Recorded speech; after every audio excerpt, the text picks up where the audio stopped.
À un moment donné de ta vie, tu as dû inutilement scroller sur les réseaux sociaux, regarder une émission de télé qui t'intéressait pas, ou t'es resté sous la douche à fixer le mur sans rien faire. Mais peu importe le temps que t'as perdu, tu t'es probablement jamais assis sur les toilettes pendant 5 jours d'affilée. Ou tu n'as pas regardé l'intégralité d'une de ces vidéos YouTube de 10 heures.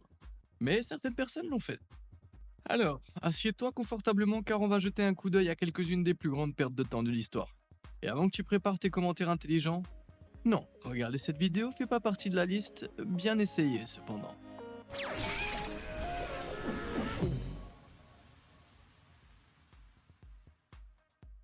Nous sommes tous restés éveillés tard dans la nuit devant la télévision parce que nous avions juste besoin de savoir ce qui allait arriver à Sansa Stark, qui allait gagner le Squid Game ou à quel point Stranger Things pouvait devenir encore plus étrange.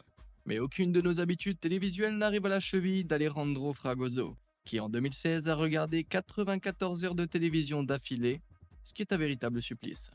Alejandro et quelques amis ont tenté d'atteindre ce record mondial de visionnage de la télévision en faisant la promotion d'un nouveau logiciel d'optimisation vidéo pour la société appelée Cyberlink. Un à un, cependant, ses compagnons ont abandonné jusqu'à ce qu'il ne reste plus qu'Alejandro. Au cours de cette session, il a regardé des émissions telles que Bob's Burger, Curb Your Enthusiasm, Battlestar Galactica et Game of Thrones. Mais l'expérience a été horrible et a fait des ravages sur son corps et son esprit. À un moment donné, pendant une courte pause imposée par son état de santé, Alejandro a commencé à halluciner en voyant une liste de cours sur le mur de la salle de bain. Après près de 4 jours de télévision, Alejandro est sorti victorieux. Cependant, il s'est avéré qu'il était un véritable mordu de la punition. Un an plus tard, il a revendiqué un record similaire, avoir passé 50 heures d'affilée à regarder la télé en réalité virtuelle. C'est pas si mal. Au moins dans la réalité virtuelle, tu ne remarqueras pas que ton corps avait fusionné avec le canapé. En parlant de binge-watching, si tu aimes écouter des faits incroyables et regarder des histoires extraordinaires pendant des heures, n'oublie pas d'appuyer sur les boutons j'aime et s'abonner ci-dessous. C'est pas une perte de temps si tu apprends. Bon, qu'est-ce qu'on a ensuite?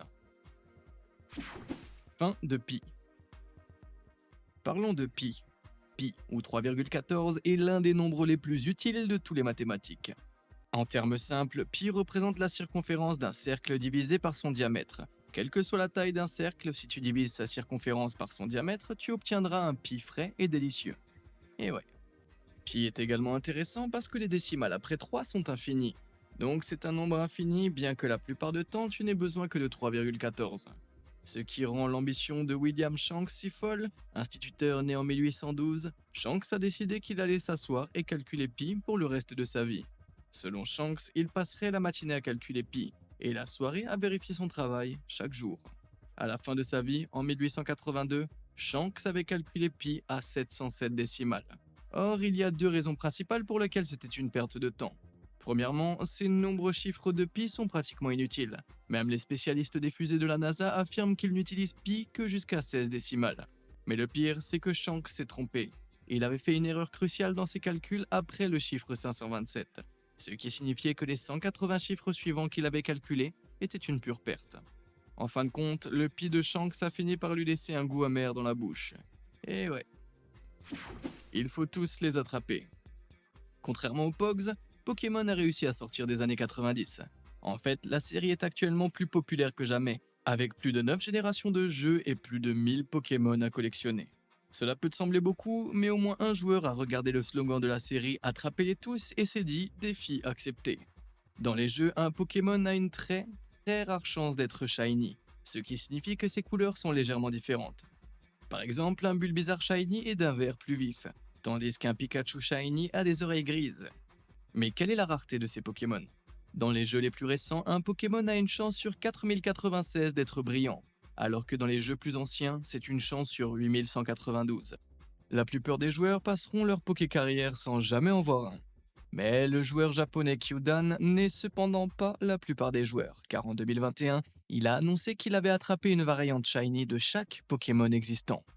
Faisons un petit calcul, d'après ces chiffres, Kyudan a dû faire environ 6,5 millions de combats de Pokémon pour attraper chacun d'entre eux.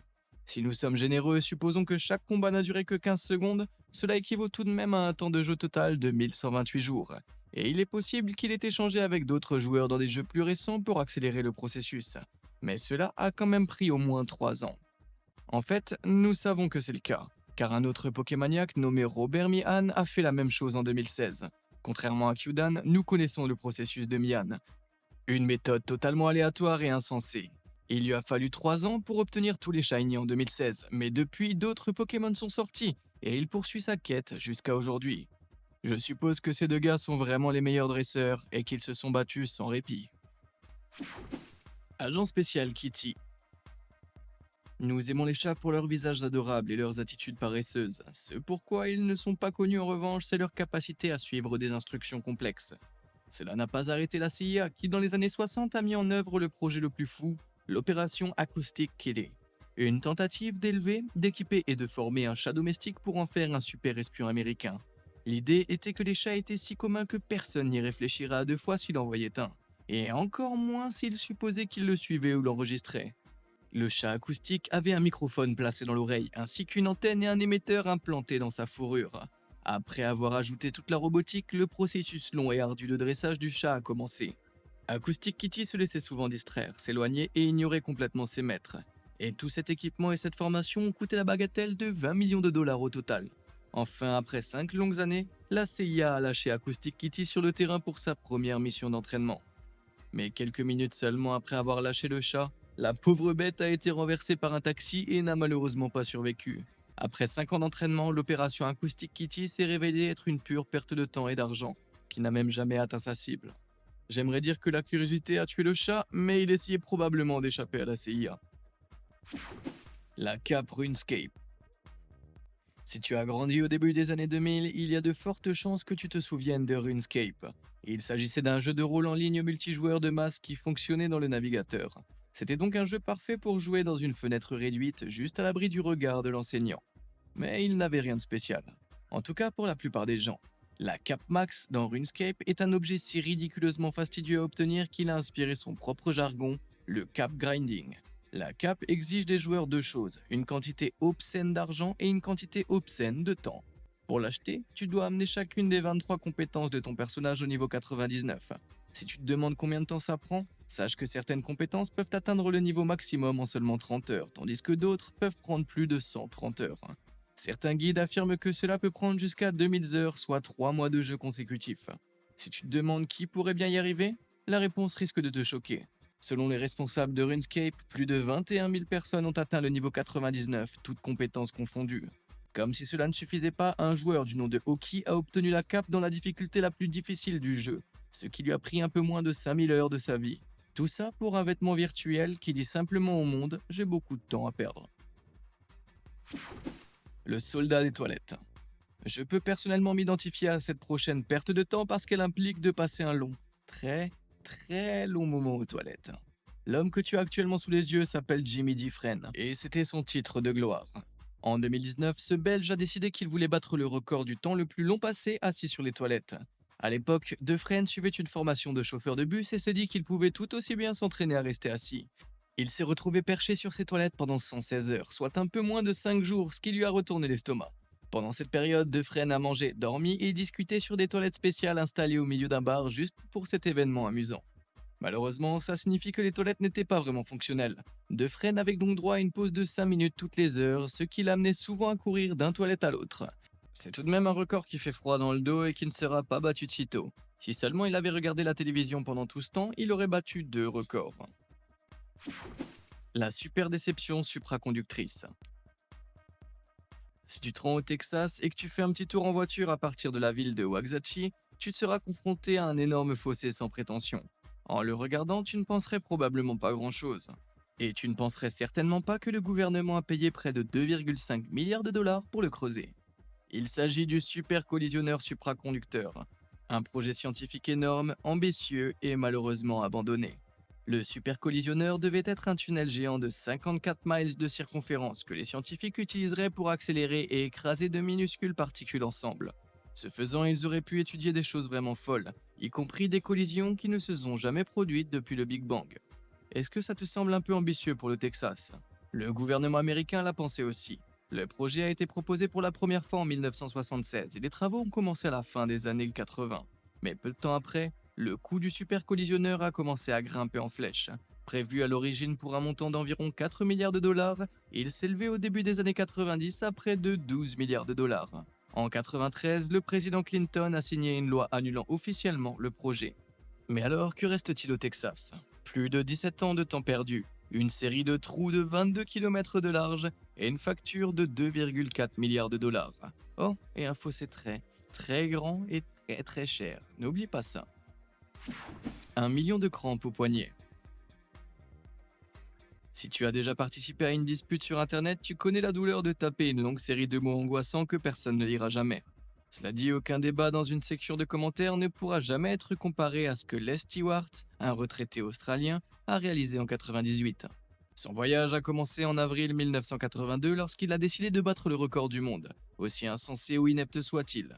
Il a commencé à taper des chiffres, en commençant par 1, mais il ne s'est pas contenté de taper 1, il a tapé UN. Il a ensuite passé à DEUX, puis à TROIS, avec l'objectif final d'atteindre 1 million.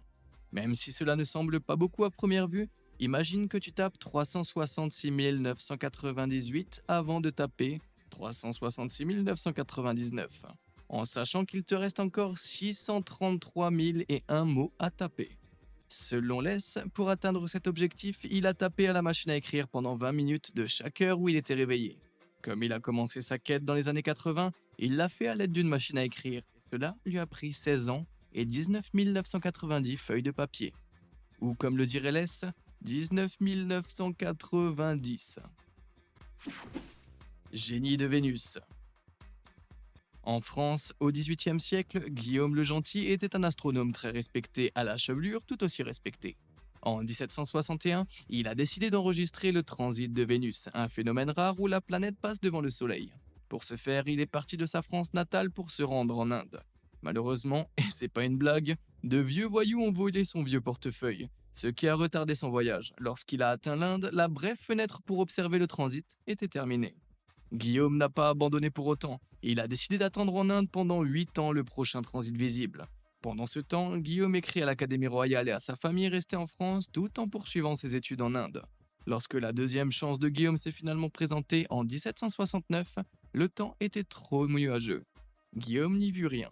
Vaincu, il a finalement décidé de rentrer chez lui. Mais sur le chemin du retour, son bateau s'est écrasé et il s'est retrouvé bloqué. Car la vie détestait Guillaume, oui. Lorsqu'il est finalement rentré chez lui, 11 ans s'étaient écoulés. Mais son histoire ne s'arrête pas là. Guillaume a découvert qu'aucune de ses lettres n'était jamais arrivée. Le passeur avait pris son argent et les avait jetés à la mer. Il avait été déclaré mort il y a des années. Son poste à l'académie avait été pourvu, sa femme s'était remariée. Et si tu peux en supporter davantage, ses proches avaient partagé ses biens. Pour l'amour de Dieu, faites attention à vos portefeuilles.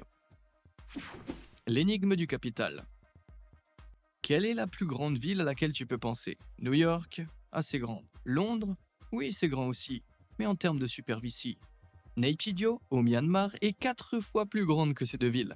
Si tu ne le savais pas, ne te sens pas trop mal, car en googlant cette question, tu obtiendras des dizaines de réponses qui laissent de côté Naypyidaw. Pourquoi tout le monde oublie-t-il Naypyidaw? Eh bien, c'est probablement parce que la ville est en fait une gigantesque ville fantôme. Elle ne compte que 131 habitants au kilomètre carré, ce qui n'est rien comparé aux 7700 habitants de Londres ou aux 27 000 habitants de New York. Malgré sa taille, c'est l'une des capitales les plus inoccupées du monde. Mais comment ça s'est produit? Eh bien en 2002, le gouvernement du Myanmar a pris la décision bizarre de déplacer la capitale dans une jungle au milieu de nulle part, parce que l'ancienne capitale Yangon était apparemment trop encombrée et congestionnée. 10 ans et 4 milliards de dollars plus tard, la construction de Naypyidaw était enfin terminée. Elle dispose d'un wifi rapide, de quelques terrains de golf et même d'un parc safari. Il manque juste des gens. Pour une raison ou une autre, ils ne voulaient pas déménager au milieu de nulle part. Naypyidaw est ainsi devenue la ville étrangement vide. Le joyau brillant de la capitale n'est plus la pagode dorée géante qui se trouve en son centre, mais l'autoroute démente à 20 voies qui mène à la ville et qui est toujours vide. Personnellement, je pense que le Myanmar devrait s'en servir. Est-ce que tu peux imaginer une scène de poursuite de Fast and Furious ici? Le film Arion. Parfois, tu publies quelque chose sur internet et ça reçoit un tas de likes, des retweets ou des reposts, et c'est un sentiment un peu agréable quand même. On peut cependant avoir trop d'une bonne chose, et c'est ce qu'a découvert UTV, un posteur de 4chan en 2013. UTV était un utilisateur plutôt banal qui postait surtout des articles sur le sport. C'est donc étrange qu'il ait découvert qu'il y avait un fan très dévoué. Un utilisateur anonyme apparaissait à chaque fois qu'il postait, le félicitait et faisait preuve d'une familiarité choquante avec son histoire. L'utilisateur prétendait avoir imprimé les messages du TV, les avoir donnés aux sans-abri et s'en être même fait une ceinture. Beaucoup ont pensé qu'il s'agissait d'un troll. Après tout, l'idée de quelqu'un devienne obsédé par une affiche sportive de 4chan est ridicule, n'est-ce pas? Eh bien non. Un jour, le posteur a prétendu que ses parents avaient découvert son attirail UTV et l'avaient forcé à s'en débarrasser. Il a fait un dernier post, le film Marillion, un téléchargement de 97 pages de toutes ses obsessions sur UTV.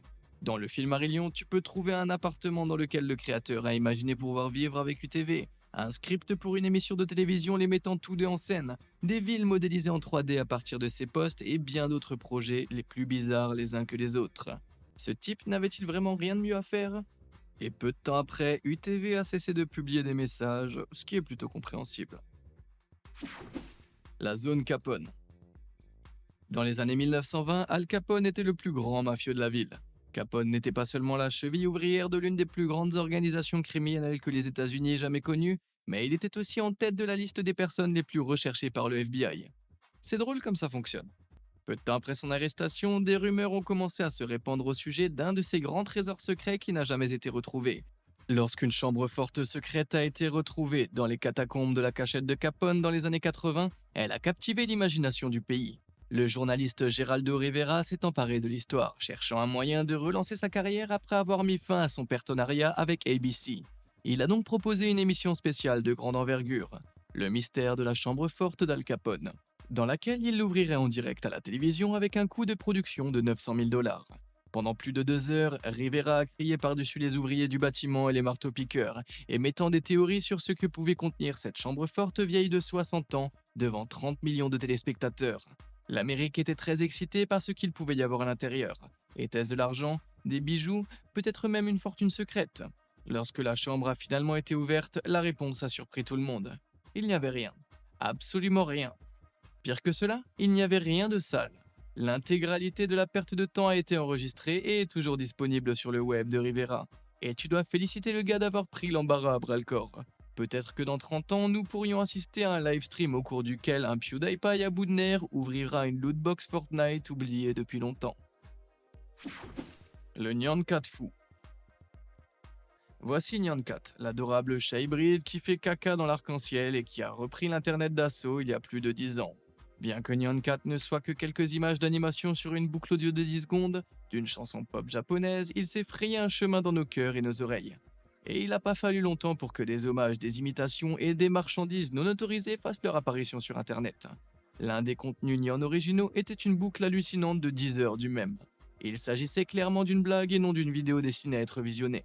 Eh bien, Internet est plein de gens stupides qui font des choses stupides pour des raisons stupides. En 2012, un mystérieux utilisateur appelé The Game Pro a téléchargé la preuve qu'ils ont fait l'impensable. Regardez l'intégralité de la vidéo. La vidéo entière dure 10 heures. Pendant toute la durée, il a boosté, pris ses repas et essayé de se divertir en tapotant. Étonnamment, il a réussi, et lorsqu'il est arrivé à la fin, il n'avait que ceci à dire. Hell yeah. Soit ce type n'a rien de mieux à faire, soit il aime vraiment, vraiment Nyan Cat. Réjouis-toi de l'échec. En 2006, Morgan Stanley a investi dans la construction d'un mastodonte de 2,4 milliards de dollars, le Revel Casino and Resort. Prévu à l'origine comme 2 casinos géants, le Revel devait attirer une nouvelle clientèle plus haut de gamme à Atlantic City dans le New Jersey. 6 années éprouvantes plus tard, un seul complexe Revel a ouvert ses portes au public. Malheureusement pour Atlantic City, le Revel n'était pas tout à fait le piège à touristes que l'on avait imaginé. Et par là, je veux dire qu'il était endetté d'1 milliard de dollars et qu'il a déposé le bilan moins d'1 an plus tard. Il s'avère que l'ouverture d'un casino géant dans la ville déjà connue pour ses casinos n'est pas un bon moyen d'attirer de nouveaux touristes. Après sa fermeture, le Revel a été vendu à Glenn Straub pour 82 millions de dollars, soit moins de 4% de son coût de construction. Straub a tenté de rebaptiser le casino Antenne, mais il a finalement laissé le bâtiment pourrir.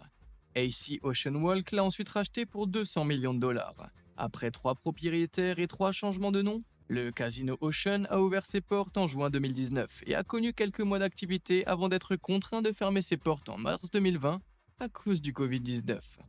Aujourd'hui, l'Ocean Casino est toujours en activité et il est même toujours prêté à de nouveaux acheteurs. Si tu es intéressé, tu peux séjourner dans l'hôtel maudit. Évite simplement les 12 étages encore vides au milieu du bâtiment. Fanfiction ou fanfact? De nombreuses grandes œuvres littéraires ont été écrites en langue anglaise au cours de l'histoire, et beaucoup d'entre elles étaient assez longues. Est-ce que tu peux deviner l'œuvre la plus longue de tous les temps? Et si je te disais le nom de certains chapitres? Les hérissons du mal, Mario le malhonnête? Non, pourquoi pas le ventre de Youb, l'estomac du gros alien Yoshi. Si tu ne l'as pas deviné, il s'agit de chapitres d'une œuvre intitulée The Subspace Emissary World Conquest, la conquête du monde de l'émissaire subspatial, une fanfiction de Nintendo. Dans cette œuvre, tu peux t'attendre à voir divers personnages de jeux vidéo se battre, faire du sport et sauver le monde. Oh, et il se trouve que c'est l'œuvre de fiction la plus longue et la plus anglaise.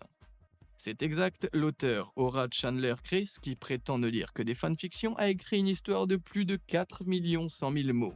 C'est plus long qu'Ulysse, Infinite Jest ou toute la trilogie du Seigneur des Anneaux réunis. En 2021, la fanfiction comptait 221 chapitres. Et il s'agit d'une suite, donc la saga entière est en fait encore plus longue. Elle a commencé en 2008 et sa dernière mise à jour date de 2018. D'après quelques calculs, le type écrit actuellement plus de 410 000 mots de fiction par an. Ce qui signifie que tous les 3 ans, il a écrit plus de mots qu'il y en a dans toute la saga Harry Potter, et ce, gratuitement. Au moins, cette fanfiction était un exutoire créatif.